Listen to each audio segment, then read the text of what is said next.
There were two times when I had a chance to be a good dad to Adam, and fortunately I took them, and fortunately he let me.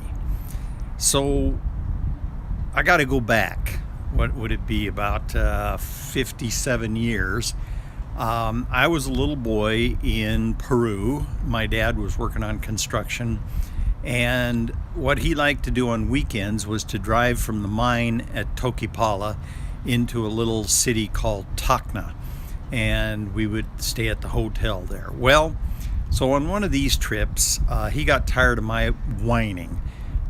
I don't know, but I would guess that my whining probably had some physical basis.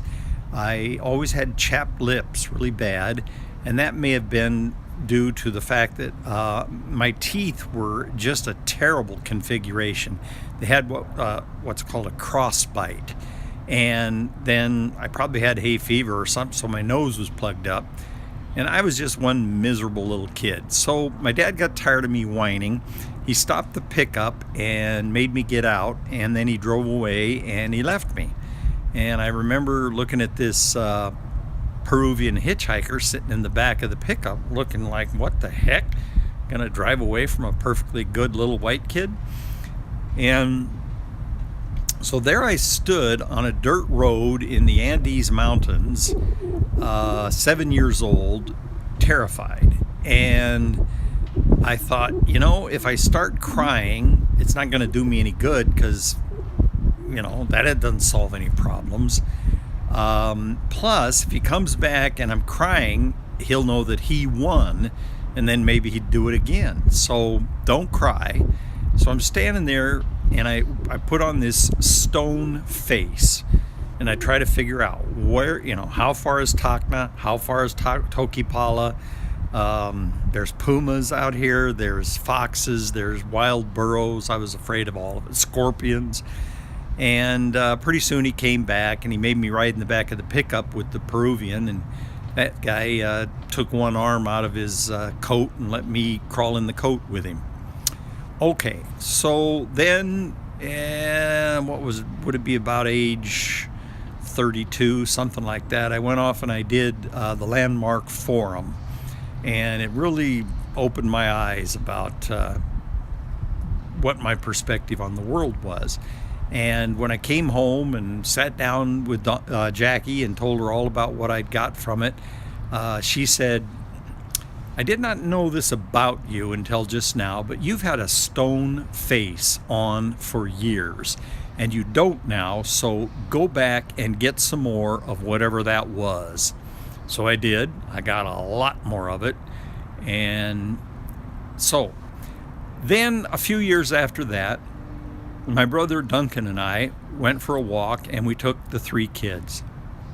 And the bigger kids had bicycles, and Adam had a little Hot Wheel. So he couldn't keep up, and it was kind of annoying to try and get the big kids to slow down and try to get Adam to speed up. So I found a piece of rope by the side of the road, and I put it around his handlebars and began to pull him up to speed. Whoa, he did not like that. He started screaming in rage. And it was funny to see this little 3-year-old, his face just bright red and about to explode in rage. So Duncan and I laughed. And then Adam put on a stone face. Whoa. So having been awakened to the dangers of Stoneface, I got down on my knees and untied the rope, and I said, I am so sorry, Adam. You can go any speed you want, so just go for it. And he forgave me. So then, probably 3 years after that, we were living in this giant house overlooking the Columbia River. And this house had something like 3,800 square feet. So there were all kinds of rooms and recreation areas that Adam could play in and often did play in. But where he wanted to play that morning was right outside his mama's bedroom. and his mama was trying to get some sleep from having been up all night with Natalie. And so I kept going back and grabbing Adam and pulling him out to the living room. You know, you've got this enormous house, play anywhere but back there. We've got to let Mama sleep. So the next time that I caught him there,